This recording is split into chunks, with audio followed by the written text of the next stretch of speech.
Est-ce que vous voyez l'écran? Oui, madame, on voit l'écran, mais pas la diapo. Pas la diapo. Alors, je vais reprendre le partage. Je vais reprendre.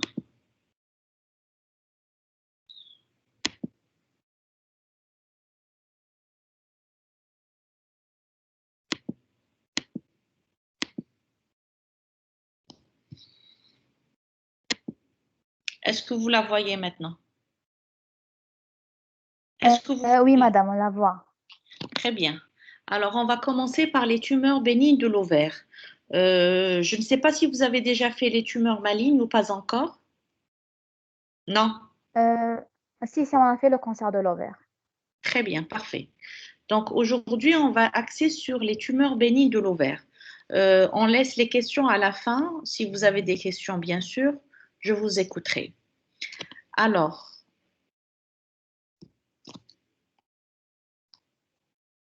en introduction, il faut savoir que les tumeurs de l'ovaire sont fréquentes, mais heureusement, dans la majeure partie des cas, c'est-à-dire plus de 90% des cas, il s'agit de tumeurs bénignes. Alors, qu'est-ce que c'est qu'une tumeur ovarienne bénigne? C'est une tumeur qui va se développer aux dépens de l'ovaire et elle aura une composante soit solide, soit liquidienne. Mais vous allez voir que la plus fréquente est celle qui est liquidienne. Il faut savoir aussi qu'elle peut survenir à n'importe quel âge de la femme, c'est-à-dire depuis le jeune âge. D'ailleurs, on peut retrouver des kystes heureusement rares, mais qui peuvent se retrouver chez l'enfant, chez la petite fille. Mais généralement, c'est les femmes en âge de procréer, c'est-à-dire depuis la puberté jusqu'à la ménopause. Mais on peut retrouver également des kystes de l'ovaire après la ménopause. Alors, il faut savoir qu'en termes de tumeurs ovariennes ou de kystes de l'ovaire, il faut distinguer deux types. Il y a ce qu'on appelle les kystes de l'ovaire fonctionnels, qui sont des kystes très fréquents, qui apparaissent pendant la période d'activité génitale et qui sont dus à un dérèglement hormonal. Et généralement, ils disparaissent au bout de 1 ou 2 cycles. Alors que les kystes organiques se développent à partir du tissu ovarien, il peut être épithélial, à partir du stroma ou bien des cordons sexuels. Et normalement, vous allez avoir la partie histologie en détail avec les anapathes par rapport à cela. Alors, un des objectifs de ce cours est, lorsqu'on est face à un kyste de l'ovaire ou à une tumeur bénigne de l'ovaire, la question qu'on doit se poser est de pouvoir distinguer le kyste fonctionnel de l'organique, parce qu'on va voir à la fin, en matière de prise en charge et de traitement, on n'opère que les kystes organiques. Il faut savoir aussi distinguer le kyste bénin du kyste malin. Il ne faut jamais passer à côté d'un kyste ou une tumeur ovarienne maligne, parce que vous avez dû le voir dans le cours du cancer de l'ovaire. Le cancer de l'ovaire est parmi les cancers dont le pronostic est le plus mauvais de tous les cancers gynécologiques. Pourquoi? Parce que le diagnostic est posé généralement assez tardivement, à des stades avancés, et le traitement généralement est assez décevant. Donc notre challenge lorsqu'on a une tumeur ovarienne est de détecter un cancer de l'ovaire à son stade précoce, justement pour essayer de le traiter convenablement et pouvoir espérer une guérison ou du moins une rémission assez intéressante. Et enfin, on va voir en termes de kyste de l'ovaire ou de tumeur bénigne de l'ovaire, lorsqu'on décide du traitement, et c'est généralement le traitement conservateur, parce que je vous l'ai dit au début, c'est des femmes en âge de procréer, il faut savoir traiter ou opérer de façon correcte, justement pour préserver la fécondité de cette femme. Alors sur le plan diagnostic, le diagnostic, on va voir, il est essentiellement basé sur les examens complémentaires, notamment l'échographie, mais la clinique permet quand même de nous orienter. Alors les signes d'appel, c'est une femme qui va consulter pour une pesanteur pelvienne, une sensation de gêne et de pesanteur pelvienne. Elle peut aussi consulter pour une douleur pelvienne chronique. Parfois, la douleur, elle est aiguë. Et là, il faut rechercher un kyste de l'ovaire au stade de complication. Et cette douleur, elle peut être, généralement, elle est unilatérale.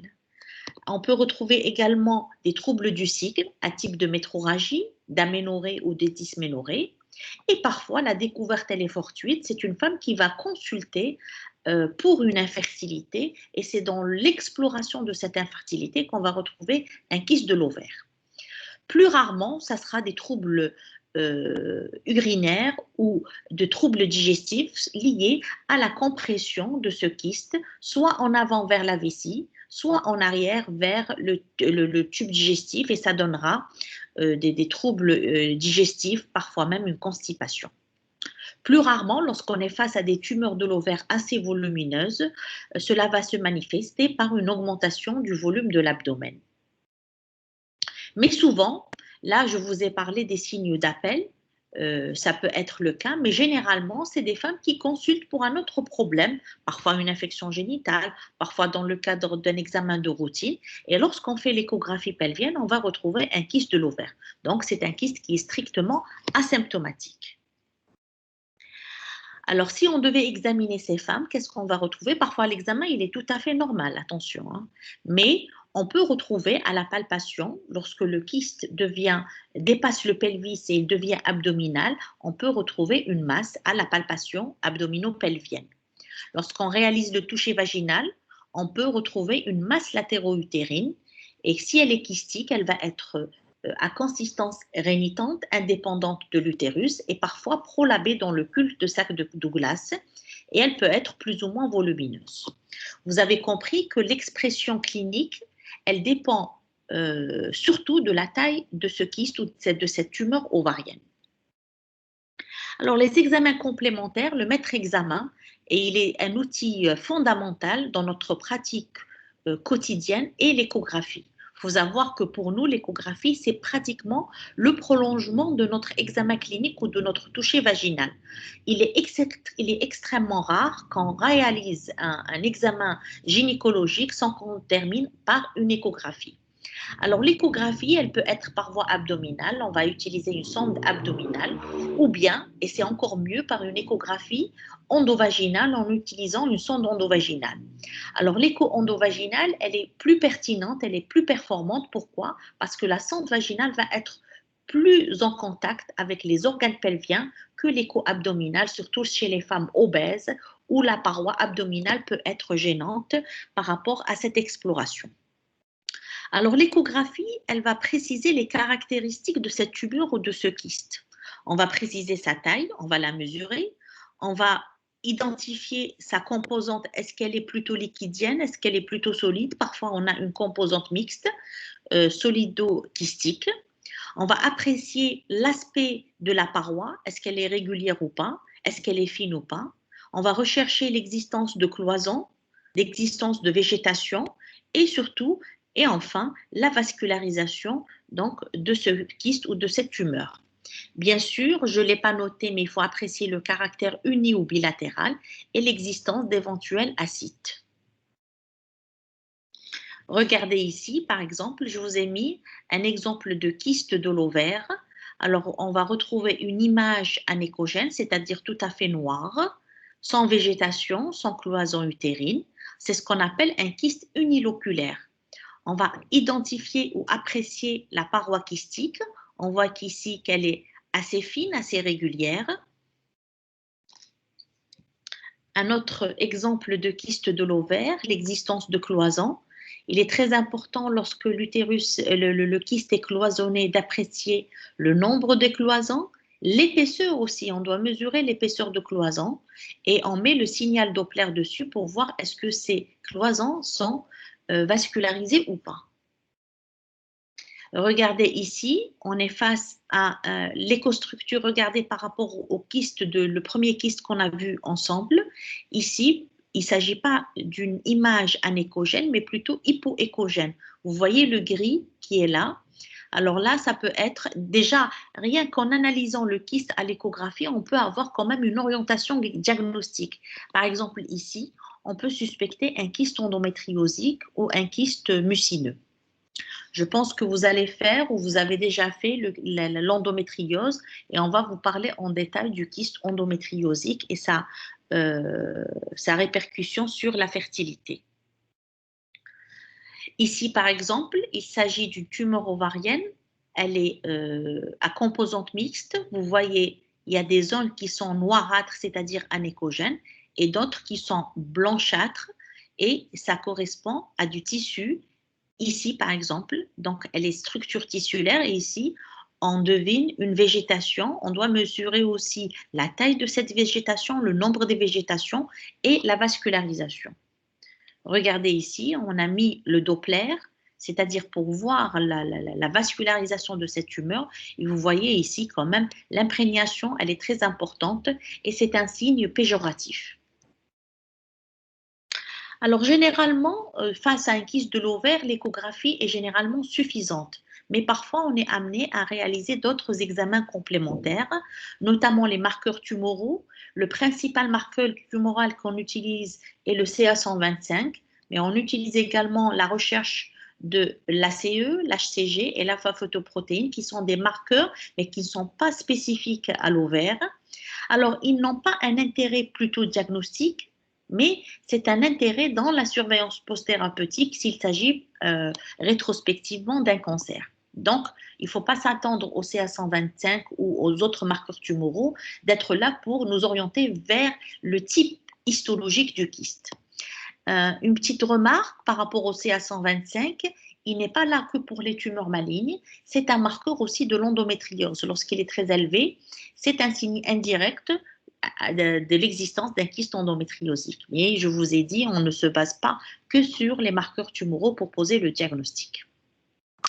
Alors parfois, on est amené à réaliser une exploration plus poussée, telle que le scanner ou l'IRM, lorsqu'on suspecte la malignité, mais également ça nous permet d'avoir une orientation diagnostique, notamment dans le cadre de l'endométriose. L'IRM est là pour confirmer notre hypothèse diagnostique échographique. Je vous ai dit, l'échographie, elle est très pertinente, mais également pour faire une cartographie lésionnelle à la recherche d'autres localisations de cette endométriose, notamment des localisations profondes. Le scanner, c'est lorsqu'on suspecte le caractère malin de cette tumeur ovarienne, mais également dans le kyste dermoïde. C'est un examen qui est très pertinent pour poser le diagnostic de kyste dermoïde. Enfin, la radio du thorax, c'est lorsqu'on suspecte la malignité à la recherche d'autres localisations. Alors, il est très important lorsqu'on est face à une masse annexielle à éliminer d'autres diagnostics qu'une tumeur ovarienne. C'est notamment l'existence d'un kyste paratubère. Toute tumeur annexielle ou kyste annexiel n'est pas forcément ovarien. Il peut être paratubère. C'est un kyste vestigial, c'est-à-dire c'est un reliquat embryonnaire qui est tout à fait bénin. Le deuxième diagnostic, normalement, j'aurais dû le mettre en premier parce que c'est toujours le diagnostic à éliminer en premier et la grossesse extra-utérine. Devant toute masse latéro-utérine avec douleur chez une femme en période d'activité génitale, on a dû vous le dire dans le cours de la GU, il faut penser à la grossesse extra-utérine. Alors, comment éliminer ce diagnostic? Par un test de bêta-HCG ou test de grossesse qui devrait être négative et en plus de l'échographie qui permet de préciser les caractéristiques de cette image. Autre diagnostic est l'hydrosalpinx, c'est-à-dire c'est présence de liquide au niveau de la trempe. Autre diagnostic est le fibrome sous-séreux pédiculé, c'est surtout lorsqu'on palpe une masse latéro-utérine et bien sûr l'écostructure à l'échographie on permet généralement de faire le diagnostic différentiel. Autre diagnostic, c'est les faux kystes péritonéaux. Alors là, on a un contexte quand même assez particulier. C'est des femmes qui sont multi-opérées, qui ont été opérées 3, 4, 5 fois, qui ont eu des chirurgies assez compliquées telles qu'une pelvipéritonite, reprise, etc. Elles vont faire des kystes péritonéaux et ça peut être un diagnostic assez difficile d'élimination et on peut aller jusqu'à la chirurgie et c'est à ce moment-là qu'on posera le diagnostic en péropératoire. Alors, ça peut aussi être une anse digestive et enfin une vessie pleine, d'où l'intérêt de réaliser l'écho par voie endovaginale à vessie vide. Alors, l'évolution et les complications. Il faut distinguer deux types de complications. Les complications aiguës qui sont des complications qui vont nous pousser à aller prendre en charge chirurgicalement ces patientes. Donc, il s'agit d'une urgence de prise en charge chirurgicale, notamment la torsion de kyste ou la torsion d'annexe. Qu'est-ce que cela veut dire? C'est une rotation de l'ovaire ou de toute l'annexe, c'est-à-dire ovaire et de la trompe, autour de son pédicule. Et le risque est, ça va entraîner une ischémie. Le risque, c'est qu'il y ait un arrêt de la vascularisation totale, donc aboutissant à une nécrose et donc destruction du parenchyme ovarien. Et donc, ça peut avoir des conséquences sur la fertilité assez importantes. Alors, cela va se manifester par des douleurs pelviennes aiguës. C'est des douleurs en coup de poignard. La femme, elle nous décrit une douleur d'apparition brutale, intense, qui ne répond à aucun antalgique, avec aussi des signes d'irritation péritonéale à type de nausée et de vomissement. Au toucher vaginal, on va retrouver une masse latéro-utérine qui est plus ou moins fixe, dure, mais le caractère très douloureux qui doit attirer notre attention. Et là, je vous ai dit, il s'agit d'une urgence de prise en charge chirurgicale parce que si on ne la traite pas, cela va aboutir à la nécrose de l'annexe. La deuxième complication est l'hémorragie. Le plus souvent, il s'agit d'une hémorragie intrachystique, soit spontanée ou suite à la torsion ou un traumatisme. Et là aussi, cela peut se manifester par un tableau d'hémorragie interne et cela va nous pousser à prendre en charge chirurgicalement ces patientes-là. Troisième complication est la rupture du kyste. Là aussi, on a quand même un certain contexte. La rupture spontanée est assez rare. C'est généralement suite à un choc, un traumatisme, d'accord, à une chute par exemple. Et là aussi, le tableau est assez aigu, douleur en coup de poignard, mais avec des signes de choc liés à la rupture et à l'hémorragie interne. Il s'agit d'un abdomen chirurgical avec une température normale. Dernière complication est l'infection aiguë. Donc, cela va prendre le tableau d'un Pio-Salpinx. Vous allez voir, ou vous avez dû voir le tableau est celui d'une infection génitale haute. La douleur s'accompagne de fièvre, de leucorrhée. Et donc, l'abdomen, il est sensible et le diagnostic différentiel va se poser aussi avec une infection génitale haute. Alors, les complications peuvent être chroniques. Celle qu'on craint le plus est la dégénérescence maligne. Cela va se manifester par une altération de l'état général. C'est une femme qui va perdre le poids avec une asthénie très importante, des métrorragies, une augmentation du volume assez importante et rapide de l'abdomen, l'apparition d'une ascite.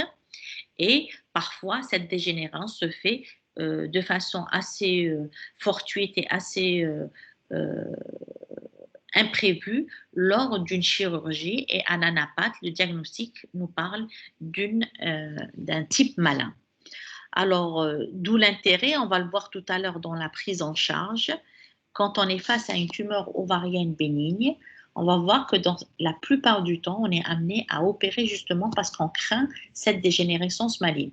En tous les cas, si on n'opère pas, si on ne traite pas chirurgicalement, c'est des patientes à surveiller et de ne pas les perdre dans la nature.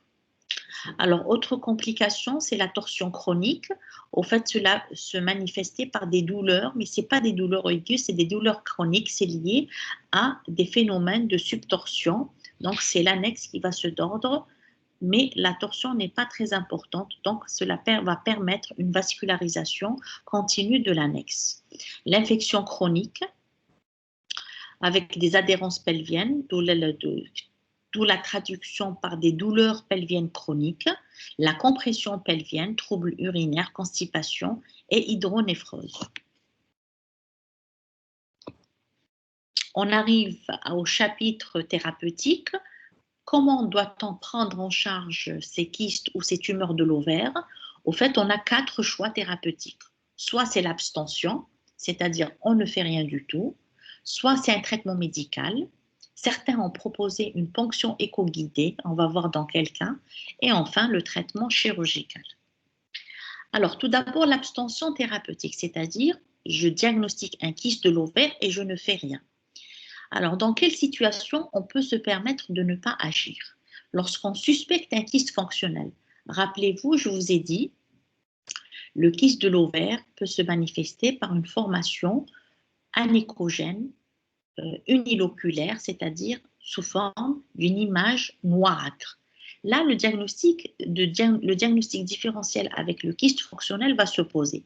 Le kyste fonctionnel, il est dû à quoi? C'est un follicule ou un corps jaune, c'est-à-dire c'est une fonction normale d'un follicule qui va se transformer vers un kyste, mais qui est fonctionnel, c'est-à-dire qui devrait disparaître dans les 2 à 3 mois qui suivent la découverte de ce kyste. Alors, dans ce cas, à chaque fois qu'on a une image anécrogène de découverte fortuite, surtout si elle est asymptomatique, on doit attendre 3 mois pour voir si le kyste disparaît spontanément.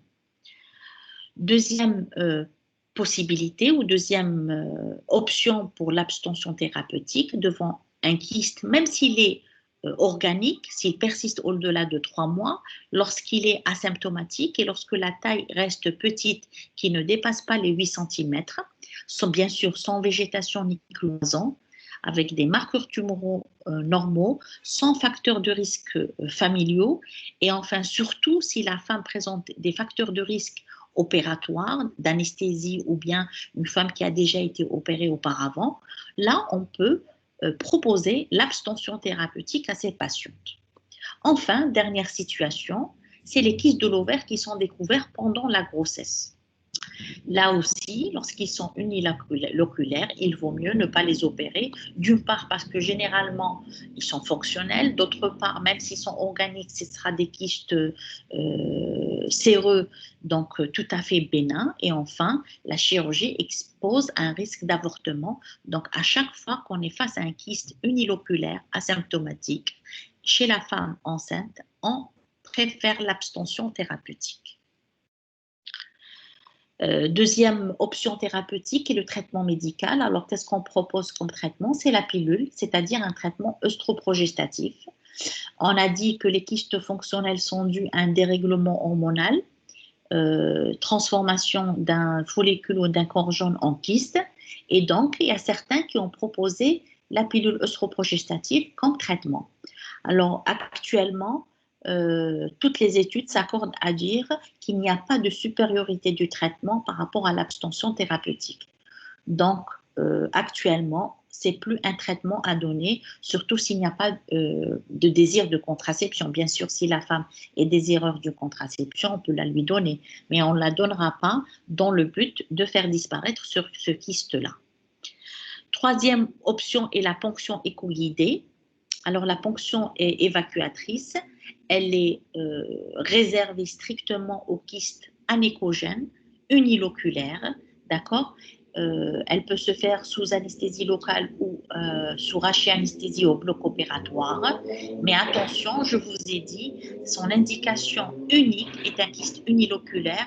Jamais on doit ponctionner un kyste hétérogène, mixte ou bien cloisonné parce que surtout si on suspecte un kyste dermoïde ou mucineux ou un kyste borderline, parce que le risque de dissémination est assez important. Et enfin, quand on ponctionne les kystes de l'ovaire, le risque de récidive aussi est assez important. La dernière option thérapeutique est le traitement chirurgical. Alors, il est indiqué devant un kyste anécrogène volumineux, surtout lorsqu'il devient symptomatique, devant un kyste d'aspect organique et bien sûr à chaque fois qu'il y a urgence d'une complication aiguë, torsion d'annexe, hémorragie, etc. Alors la voie d'abord, elle peut être soit par voie cœlioscopique ou par voie classique, c'est-à-dire par la parotomie. Alors qu'est-ce qu'on va proposer comme traitement chirurgical? Soit d'enlever le kyste seulement, c'est ce qu'on appelle la kystectomie, soit on va enlever tout l'ovaire ou bien toute l'annexe, c'est-à-dire ovaire avec la trempe. Là, c'est devant des tumeurs volumineuses. Pourquoi? Parce que le fait d'enlever le kyste d'abord parce que c'est des cas qui sont soit suspects, soit la tumeur, elle est tellement volumineuse qu'il n'y a plus de parenchyme ovarien et donc ça ne sert à rien de faire une kystéctomie assez laborieuse. Il est préférable de faire l'annexectomie.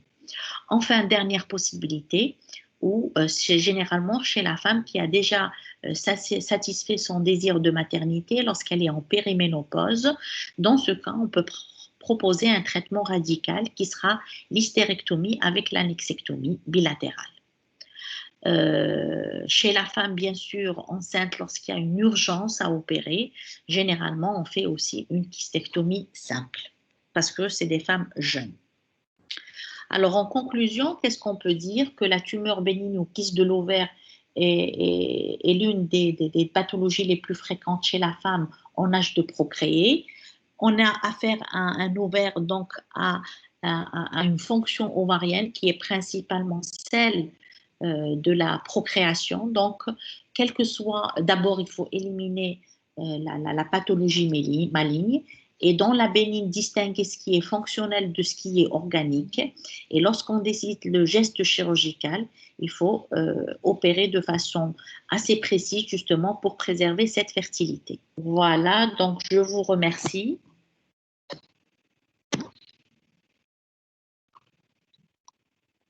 Si vous avez des questions, je vous écoute.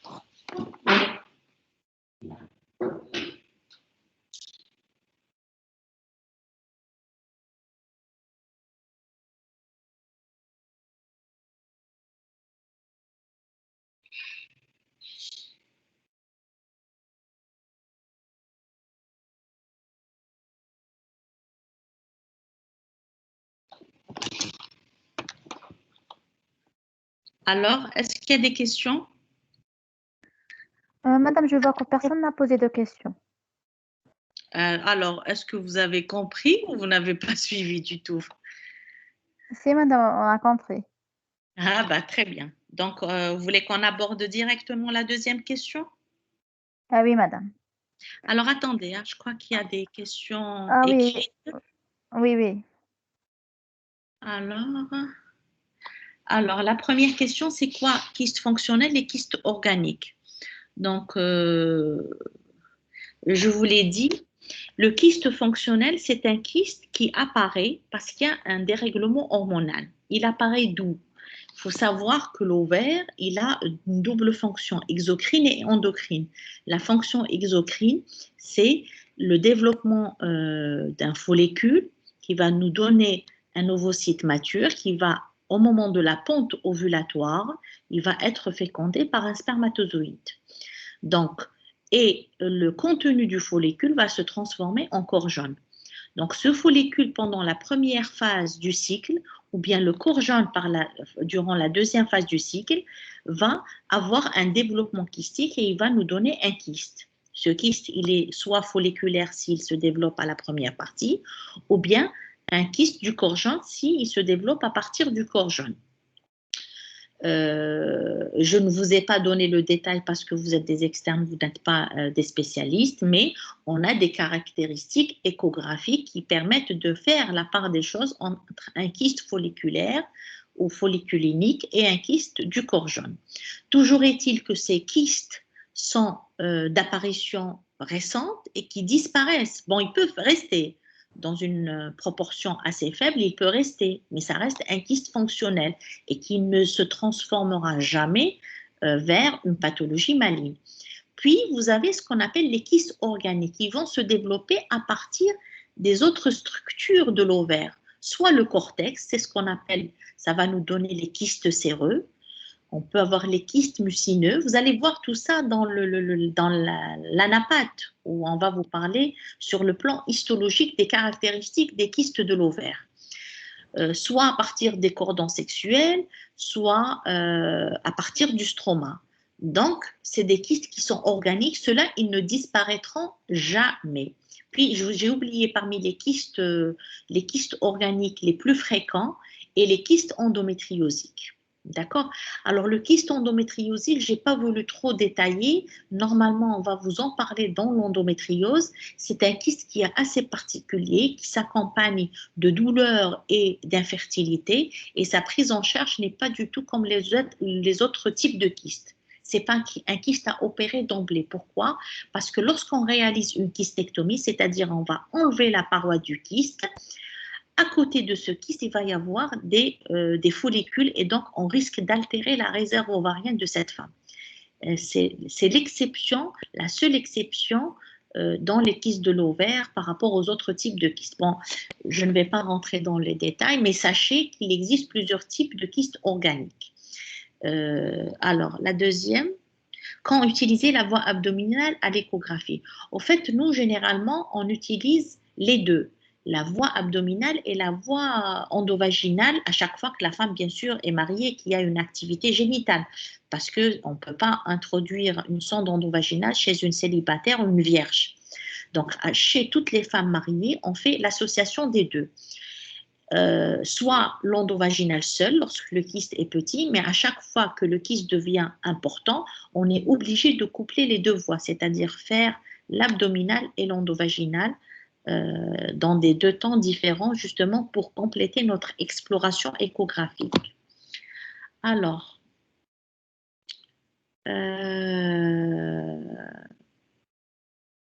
est-ce que toutes les tumeurs bénignes retentissent sur la fertilité? Très bonne question. C'est une très bonne question. La réponse, je pense que les kystes, lorsqu'ils deviennent volumineux, ils peuvent avoir un retentissement. Mais dans les autres types de kystes, c'est le kyste endométriosique qui a été incriminé sur la diminution de la réserve ovarienne, donc sur la fertilité. Les autres kystes dermoïdes, kystes séreux, bien sûr, lorsqu'ils ne sont pas opérés, n'altèrent pas la réserve ovarienne. Et la kystectomie, lorsqu'elle est bien entreprise, réduit sensiblement donc le risque d'altération de cette réserve ovarienne. Alors, chez une femme enceinte, quelle est la thérapie utilisée, médicale ou chirurgicale? Médicale, bien sûr que non, on ne peut pas donner une pilule à une femme enceinte. Et le traitement médical, je vous ai dit, actuellement, il est abandonné. Moi, je me rappelle quand j'ai commencé mon résidanat, c'était une option. On mettait la patiente sous pilule pendant 3 mois et on renvoyait 3 mois après. S'il disparaît, ça veut dire qu'il s'agissait d'un kyste fonctionnel. Mais la plupart des études ont montré que donner ou ne pas donner est la même chose. Donc, oubliez le traitement médical dans tous les cas. D'accord? Maintenant, chez la femme enceinte, à chaque fois que le kyste a un aspect plutôt bénin, lorsqu'il n'est pas très volumineux et donc n'a pas de retentissement tel que les douleurs, il vaut mieux s'abstenir et ne pas l'opérer du tout. Maintenant, on l'opère si on suspecte quelque chose de malin, donc si on a des critères de malignité ou bien des aspects en faveur d'une tumeur borderline, donc là on est obligé d'opérer, d'accord? Ou bien lorsqu'on est face à une douleur aiguë, c'est la torsion d'annexe, là aussi il faut agir. Alors pourquoi la pilule? Je vous ai dit la pilule, pourquoi? Parce que c'est dû à un dérèglement hormonal œstroprogestatif et au début, ceux qui l'ont proposé étaient dans le but justement de bloquer l'ovaire et donc espérer faire disparaître le kyste. Mais je vous ai dit, cette option maintenant, elle est abandonnée. Voilà. Donc, voilà toutes les questions. S'il n'y a pas d'autres questions, on va passer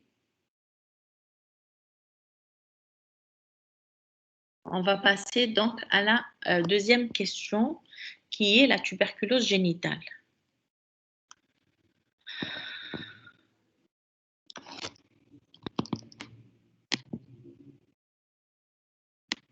Est-ce que vous voyez le partage? Oui, madame, on va toujours. Très bien. Alors, on va parler de la tuberculose génitale.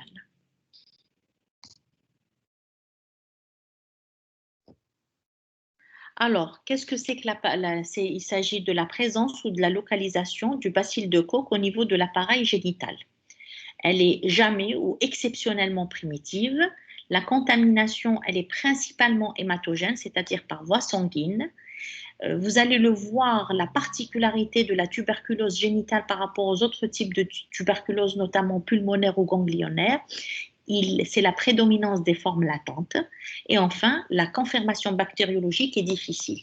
Donc, vous allez voir que pour poser le diagnostic, c'est très, très, très, très difficile, surtout dans notre pratique courante. Alors, la définition, c'est la localisation au niveau des organes génitaux féminins de la bactérie de la tuberculose, qui est le Mycobacterium tuberculosis, qui est l'agent pathogène de la tuberculose humaine. Alors, il faut savoir que la tuberculose sévit à l'état endémique dans notre pays. À un moment donné, il y a eu une disparition de la tuberculose, mais depuis quelques années, il y a une recrudescence. Il s'agit d'une véritable endémie chez nous. Et toutefois, heureusement, le diagnostic précoce des infections a permis d'améliorer le pronostic, notamment en matière de fertilité. Il n'y a pas un pronostic vital, ou du moins il est exceptionnel, mais le pronostic de fertilité, il est très engagé et on va le voir ensemble dans les formes cliniques, à quel moment on pose ce diagnostic. Alors, la tuberculose génitale reste une grande pourvoyeuse de stérilité féminine, malheureusement. Et c'est une des causes d'infertilité féminine. Et généralement, c'est dans le cadre d'une exploration d'une infertilité qu'on va retrouver la tuberculose. Alors, sur le plan épidémiologique, donc il s'agit d'un problème de santé publique, comme toute tuberculose. Et d'ailleurs, c'est l'une des rares maladies qui obéit à un programme de prévention avec un plan national qui est plus ou moins bien entrepris. Alors, la tuberculose génitale, elle est assez rare, 6 à 10% de toutes les autres formes de tuberculose. Il y a une autre recrudescence, je vous l'ai dit, de ces formes génitales de tuberculose. Elles sont sous-diagnostiquées. Il y en a beaucoup qu'on ne diagnostique pas. Et c'est, bon, disons, une première cause de stérilité. Au fait, c'est la stérilité tubaire qui est la première cause de stérilité. Alors, l'agent pathogène, je vous l'ai dit, c'est le Mycobacterium tuberculosis. Alors, l'âge de survenue chez les femmes en âge de procréer, c'est des femmes jeunes. La plupart des cas qu'on diagnostique, c'est entre 20 et 35 ans. On peut retrouver chez la jeune fille, où les formes prépubères, elles sont exceptionnelles, et même en post-ménopause, ça reste quand même assez rare, mais en nette progression. C'est généralement des sujets qui n'ont pas été vaccinés au BCG ou mal vaccinés au BCG. Alors, la voie de contamination, je vous l'ai dit, la plus fréquente, c'est la voie hématogène. Secondaire au cours de la période métastatique de la primo-infection tuberculeuse. On peut avoir une contamination lymphatique, elle est assez rare, par contiguïté à partir d'un foyer urinaire ou digestif, et exceptionnellement, elle peut être primitive, c'est-à-dire par voie ascendante à partir d'une localisation vaginale ou cervicale. Et généralement, donc, c'est un comptage vénérien. Alors, sur le plan histologique, normalement, vous allez faire aussi le cours sur le plan histologique, mais je vous donne l'élément clé du diagnostic et la présence du granulome tuberculeux. Il est fait de cellules épithéloïdes, c'est des cellules géantes de Langerhans, avec une nécrose caséeuse. C'est le signe pathognomonique de la tuberculose. C'est l'existence de la nécrose caséeuse. Alors, l'atteinte des organes génitaux est variable. Celle qui est la plus fréquente et la plus constante, c'est l'atteinte des trompes. Et c'est pour ça qu'elle est pourvoyeuse d'une stérilité d'origine tubaire. Et généralement, elle est bilatérale, malheureusement. Donc, elle est définitive. Alors, les lésions, ça peut être un hydrosalpinx, un pyosalpinx, puis l'extension va aller de la trompe vers les autres organes, le péritoine. Cela va donner une pelvipéritonite tuberculeuse avec un péritoine congestif parsemé de petites granulations jaunâtres. Et d'ailleurs, parfois, le diagnostic différentiel se pose avec une miliaire néoplasique. L'endomètre.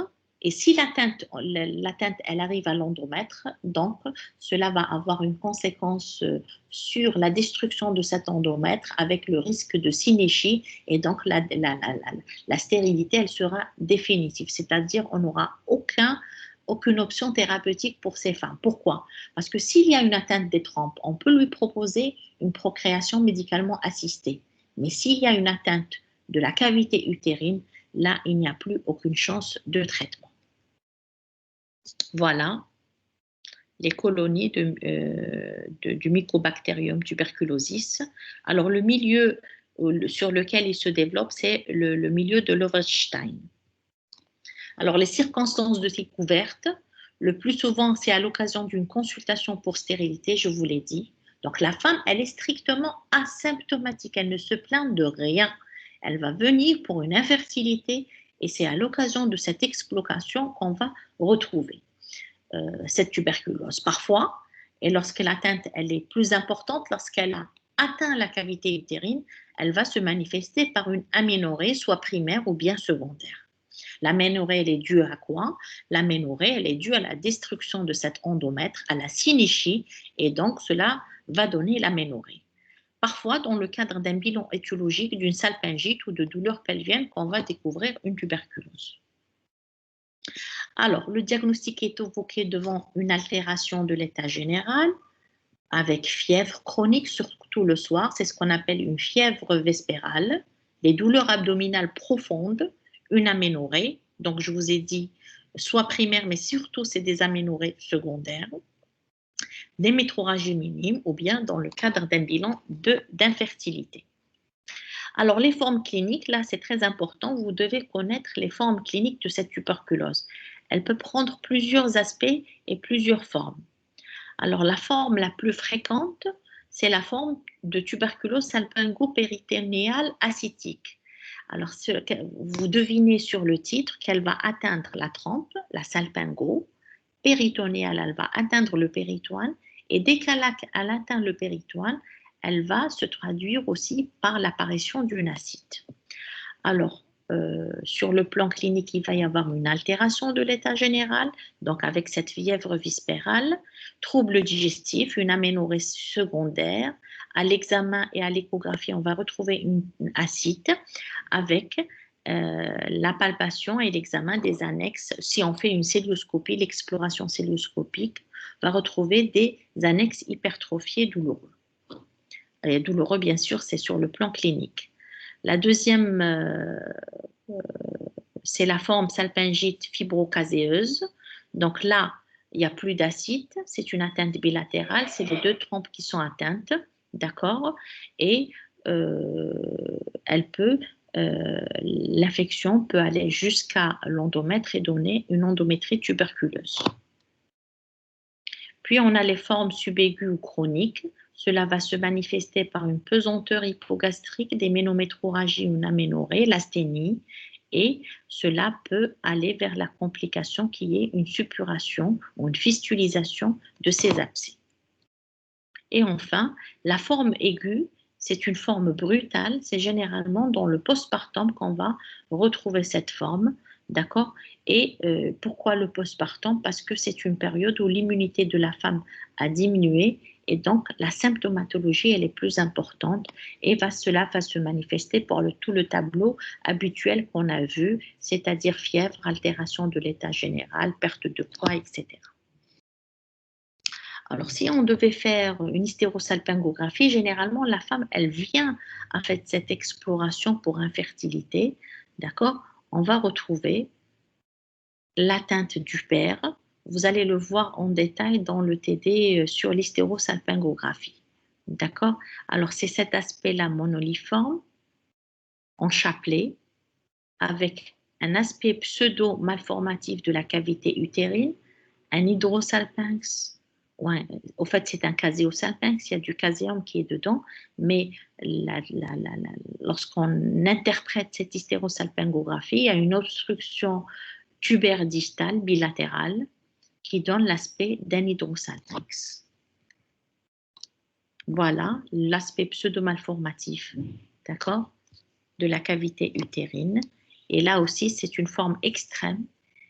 C'est un aspect en doigt de gant, c'est-à-dire que toute la cavité utérine, elle a disparu du fait de la synéchie et il ne reste que l'opacification de la partie cervicale et isthmique et toute la cavité et bien sûr les trompes, il n'y a pas de pacification.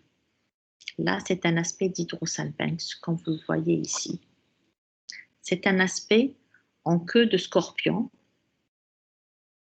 assez typique de l'atteinte tuberculeuse tubaire. Alors, si on fait la célioscopie, et généralement, on arrive à l'étape célioscopique, soit dans le cadre d'infertilité ou bien de diagnostic différentiel pour exploration d'une ascite, pour faire la part des choses avec une ascite d'origine néoplasique. Voilà l'aspect d'atteinte tubaire. Vous voyez ces taches blanchâtres, c'est ce qu'on appelle la miliaire tuberculeuse. Les voilà. Et au niveau de la trempe, on a un aspect d'un hydrosalpinx ou d'un caséosalpinx.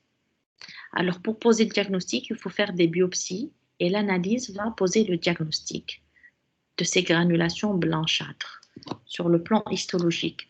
L'exploration bactériologique, elle est assez décevante parce que c'est une bactérie qui est paucicellulaire et donc on n'arrive pas à poser le diagnostic assez facilement en bactériologie. C'est généralement l'histologie. On va retrouver le follicule gigantocellulaire avec la nécrose caséeuse qui est le diagnostic, c'est le signe pathognomonique de la tuberculose. Alors, dans 50% des cas, le diagnostic est histobactériologique, c'est-à-dire un diagnostic de certitude, mais malheureusement, c'est-à-dire presque dans la moitié des cas, on va se baser sur un faisceau d'arguments clinico-hystérosalpingo et célioscopique, c'est-à-dire on n'arrive pas à avoir le diagnostic de certitude et parfois c'est très difficile d'aller commencer un traitement antituberculeux sur un faisceau d'arguments. Et généralement, les gens du centre antituberculeux refusent de commencer le traitement tant qu'ils n'ont pas la preuve histologique ou bactériologique. Alors, pour les formes cliniques, donc, on l'a dit tout à l'heure, la forme ascitique, c'est la forme la plus fréquente. Elle va se manifester par la plupart se manifestent par une altération de l'état général, mais celle-là de façon plus importante, avec la fièvre le soir, amaigrissement, et les troubles des règles sont assez constants au début, puis par la suite, il va y avoir une augmentation du volume de l'abdomen. Pourquoi? Parce que l'acide va venir s'installer progressivement avec un examen gynécologique pratiquement normal, ou bien lorsqu'on fait le toucher vaginal, on va retrouver un empattement plus ou moins douloureux des annexes. Dans la forme pelvipéritonite, là, le début, il est assez brutal et assez important. Il va vêtir le tableau d'une pelvipéritonite, donc douleur, fièvre, des signes urinaires inconstants. Et l'examen clinique, qu'est-ce qu'il va retrouver? Un empattement d'un des deux côtés au niveau d'un des deux cul-de-sac latéraux. La forme annexielle, la tuberculose annexielle va se manifester soit par un abcès froid ou un hydrosalpinx, donc le diagnostic il sera célioscopique. Et en matière de traitement, alors c'est l'une des rares maladies qui obéit au traitement médical. Alors le traitement médical, c'est le traitement se fait à base de médicaments. C'est une chimiothérapie antituberculose. C'est un traitement qui dure en moyenne 6 mois. On peut aller jusqu'à 9 mois dans certaines situations. Alors, il se base sur la pyrazinamide et l'éthambutol associés à la rifampicine et à l'isoniazide. La streptomycine n'est plus utilisée actuellement. Donc, les 4 premiers mois, on va associer les 4 traitements. Pyrazinamide, éthambutol, isoniazide et rifampicine. Puis, les 4 derniers mois, rifampicine, isoniazide. Il faut savoir que c'est un traitement assez lourd qui a beaucoup d'effets secondaires, mais qui donne d'excellents résultats. Bien sûr, le traitement chirurgical, il est réservé aux formes tumorales ou lorsqu'il y a une complication aiguë. Mais généralement, le traitement médical suffit pour traiter la tuberculose génitale. Bien sûr, l'atteinte tubaire, elle est définitive. On ne peut pas récupérer des trompes.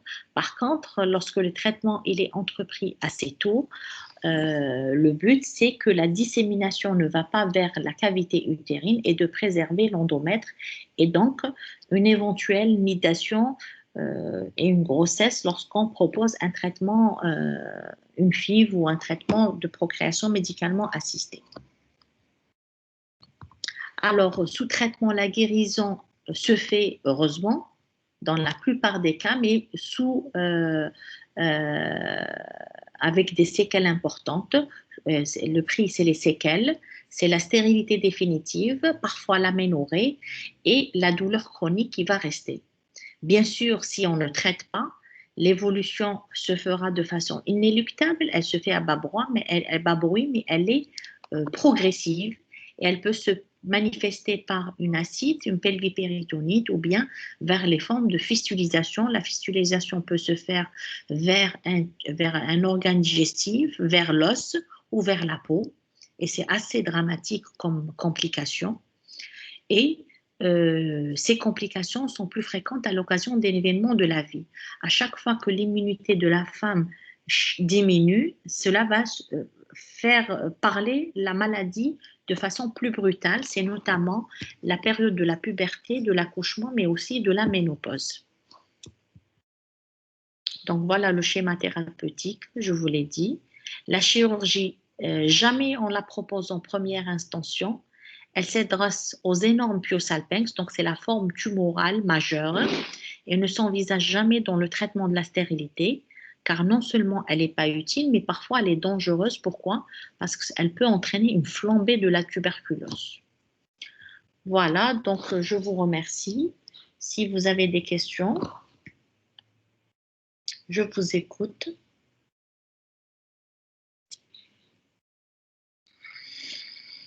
Alors, on va voir.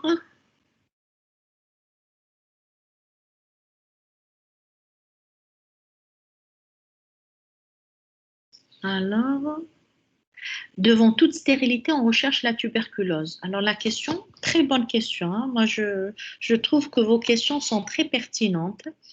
Alors, devant toute stérilité, il faut rechercher la cause de cette stérilité. Vous allez le voir ou vous avez dû le voir dans votre cours sur l'exploration d'un couple infertile.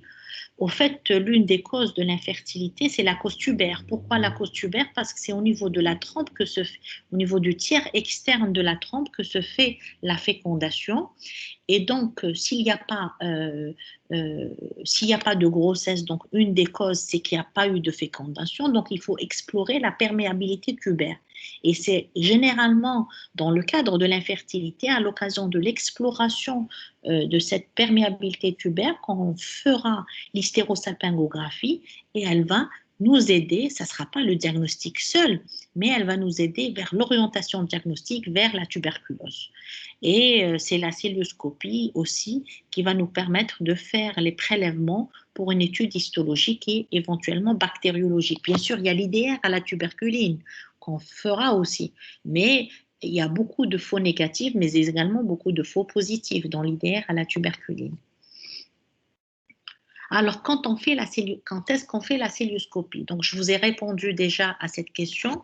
La célioscopie, c'est dans le cadre de l'exploration de l'infertilité et la cause tubaire devant une acide pour faire également les prélèvements. Et aussi, on l'a fait dans les formes tumorales majeures aussi. Mais il faut la faire de façon très prudente. Pourquoi? Parce qu'on peut blesser le tube digestif et entraîner des fistules et des complications. Et je vous l'ai dit tout à l'heure dans le cours, c'est la dissémination et la flambée de la maladie. Donc, il faut y aller de façon prudente, ne pas trop tarder à les prélever, et ne pas trop toucher justement pour ne pas faire diffuser la maladie.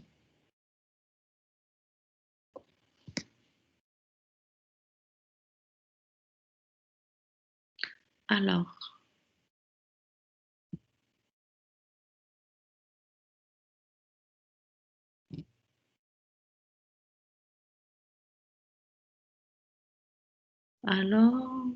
vous pouvez...